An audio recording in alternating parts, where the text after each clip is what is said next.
ഇപ്പോൾ സന്ദീപ് വാര്യറുണ്ട് ഈ വിഷയത്തിൽ പ്രതികരിക്കുന്നതിനായി. ശ്രീ സന്ദീപ് വാര്യർ, ഇപ്പോൾ വന്നിരിക്കുന്ന സുനിൽകുമാർ പറഞ്ഞിരിക്കുന്നത് തൃശൂർ പൂരം അലങ്കോലപ്പെടുത്തുന്നതിന് പിന്നിൽ ഗൂഢാലോചന നടത്തിയത് പോലീസ് എന്നാണ് ഇപ്പോൾ സുനിൽകുമാർ വെളിപ്പെടുത്തിയിരിക്കുന്നത്. എങ്ങനെയാണ് ഇതിനോട് പ്രതികരിക്കുന്നത്? അല്ല, പൂരം അലങ്കോലപ്പെടുത്തിയതിന് പുറകിൽ, പൂരത്തിനെ മനഃപൂർവ്വം അലങ്കോലപ്പെടുത്തിയതിന് പുറകിൽ വലിയ തോതിൽ പോലീസിന്റെ പങ്കുണ്ട് എന്നുള്ളത് നിസ്തർക്കമായിട്ടുള്ള കാര്യമാണ്. പക്ഷെ ആ പോലീസിനെ നിയന്ത്രിച്ചത് സംസ്ഥാനത്തെ ആഭ്യന്തര വകുപ്പാണ്.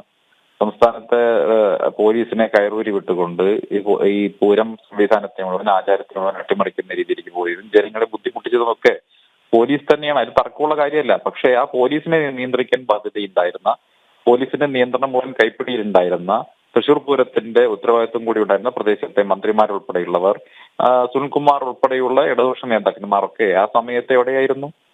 അവർക്ക് ഇടപെടാമായിരുന്നല്ലോ. അവർ ആ സമയത്ത് എസ് പിയുമായി അവിടെ കളിച്ച് ചിരിച്ച് ഉല്ലസിച്ചുകൊണ്ടിരിക്കുകയായിരുന്നല്ലോ. അവര് വളരെ സൗഹാർദ്ദപൂർവ്വമാണല്ലോ പോലീസുമായി പെരുമാറിയുന്നത്. അവർക്ക് ആ സമയത്ത് ഒരു പരാതി ഉണ്ടായിരുന്നില്ലല്ലോ. അവിടെ ശ്രീ സുരേഷ് ഗോപിയുടെ ഇടപെടലിലൂടെയല്ലേ പൂരത്തിന് അവിടെ പൂരപ്രേമികൾക്ക് ആശ്വാസം ഉണ്ടായത്.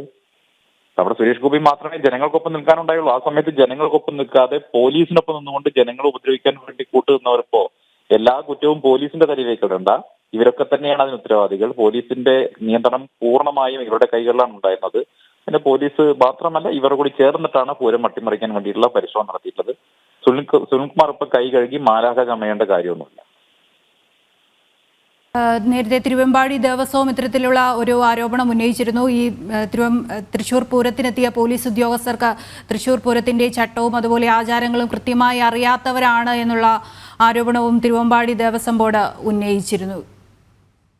തീർച്ചയായിട്ടും തിരുവമ്പാടി, പാറമേക്കാവ് ദേവസ്വങ്ങളെ സമ്മർദ്ദത്തിലാക്കുന്ന വിധത്തിൽ വലിയ തോതിൽ പോലീസിന്റെ ഭാഗത്ത് നിന്ന് തെറ്റായിട്ടുള്ള നീക്കങ്ങളുണ്ടായി. ഈ നീക്കങ്ങളുണ്ടായ സമയത്തൊക്കെ സുനിൽകുമാർ ഉൾപ്പെടെയുള്ള ഇടതുപക്ഷ നേതാക്കന്മാർ, രാജൻ ഉൾപ്പെടെയുള്ള മന്ത്രിമാർ, ഇവരൊക്കെ എവിടെയായിരുന്നു?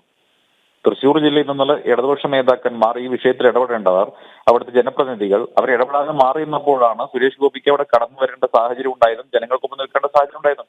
ജനങ്ങൾക്കൊപ്പം നിൽക്കേണ്ടിയിരുന്ന അന്നത്തെ ഇടതുപക്ഷ നേതാക്കന്മാർ പൂർണ്ണമായും പോലീസിനൊപ്പം നിൽക്കുകയും പോലീസിന്റെ ഇത്തരത്തിലുള്ള ക്രൂരമായിട്ടുള്ള സമീപനത്തിന് അനുകൂലമായി നിലകൊള്ളുകയും ചെയ്തുകൊണ്ടാണ് ജനങ്ങൾ അവരെ തിരസ്കരിച്ചത്. സുനിൽകുമാറിന് ഇതൊന്നും ഇനിയും മനസ്സിലായിട്ടില്ലെങ്കിൽ അദ്ദേഹത്തിന് കാര്യമായിട്ട് ഈ തോൽവി എന്തോ തകരാറ് സംഭവിച്ചിട്ടുണ്ട്. അദ്ദേഹത്തിന് ഈ തോൽവി അദ്ദേഹത്തിന് ഉൾക്കൊള്ളാൻ സാധിക്കുന്നില്ല. ജനങ്ങൾ അവരെ തിരസ്കരിച്ചത് അവർ പോലീസിനൊപ്പം നിന്നുകൊണ്ടാണ്.